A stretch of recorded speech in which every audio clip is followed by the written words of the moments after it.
And welcome to this week's episode of Smart Money Sundays. Sorry, I'm dropping this a little bit later than usual. Had a few other projects I was working on today, but nevertheless, we are going to go over just a couple of potential pertinent setups to look out for. What I'm looking at presently, and it's not a whole lot, I'll be honest. There really hasn't been a great deal of setups, in my opinion, the last kind of week and a half, 2 weeks.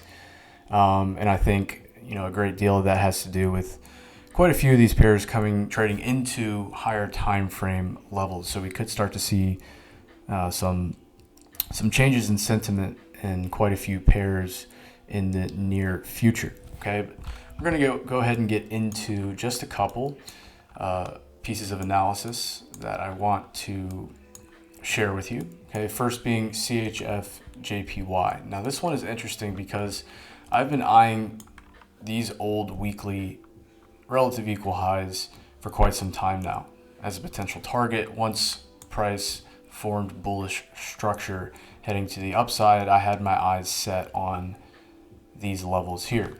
Okay, and so last week we finally traded up and through that level, purging that liquidity.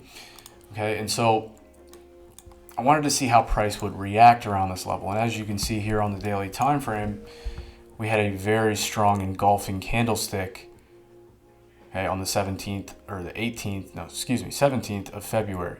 Okay, you can see this massive engulfing candlestick indicative of a shift in volume. Okay, once price had traded into this area of liquidity.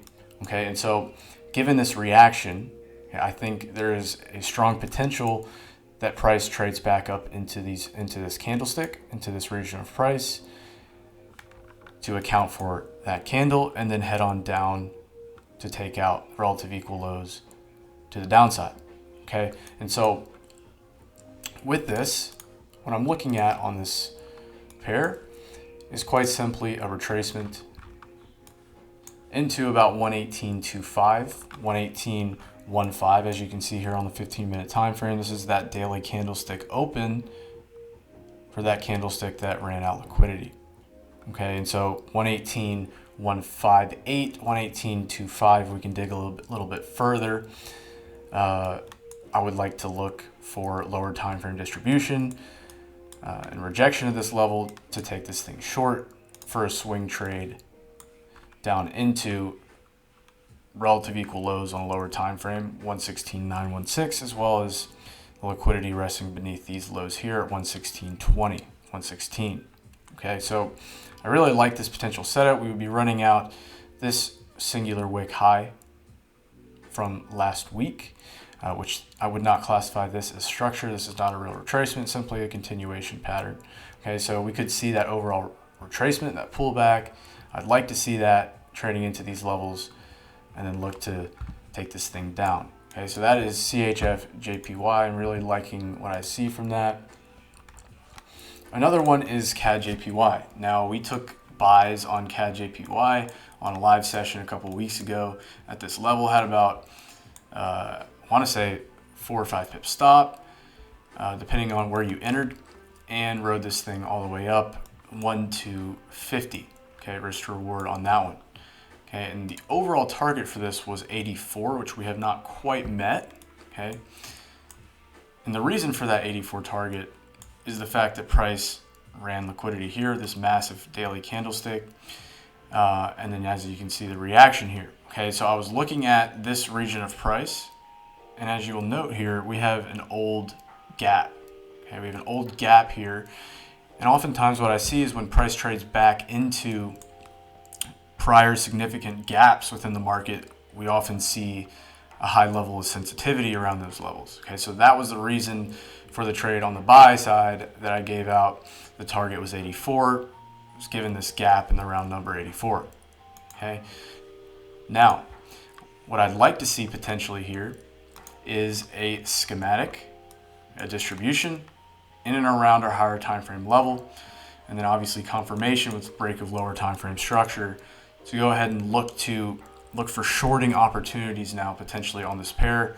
Might not be right now, or early on. It could be a little bit later on in the week, but I am starting to really like potential shorts on CAD JPY as we do trade into this old region of price. Okay, so looking at CHF JPY as well as CAD JPY, and one more I wanted to take note of quickly is GBP AUD. Okay, now this thing is confirmed now within a range, as you can see, one touch on the bottom, one touch on the top, two touch on the bottom, two touch on the top. Okay, so confirm now range. Okay, and what I'd like to see now, or look for, are potential buying opportunities to go ahead and target these very clean equal highs to the buy side. Okay, so if we can form some type of accumulation down here as we've run out old lows, okay, I'd like to see that accumulation, okay, in the mitigation, continuation up into liquidity. Okay, nothing at the moment on this. I'd like to wait for more lower time frame price action to confirm, but I'd like to, as I said, go ahead and get that right time and price to get long on this pair all the way up into 1.8020. Okay, now if price does sustain below these lows, okay, I would then assume that price would attack the liquidity resting beneath these lows here. Very clean equal lows to the downside, and price would just continue on, and then we can continue to look for a higher time frame retracement to buy into these equal highs. Okay, but as of now, as you can see, we are in a range, two touches to the upside, two touches on the downside. Really like to see this thing engulf for the retracement London session to buy this thing up. Okay, but again, time will tell. We'll just have to wait and see how we react around this level. All right, so those are really just three pairs that I'm looking at the moment. Again, anything could happen tomorrow, Tuesday, and a bunch of setups could pop up later on in the week. All right, so if you personally have any analysis, feel free to share it, and we'll critique it, go over it with you. You can message us on Telegram at ArielFX Trading or on IG at Ariel__FX. All right, have a great week.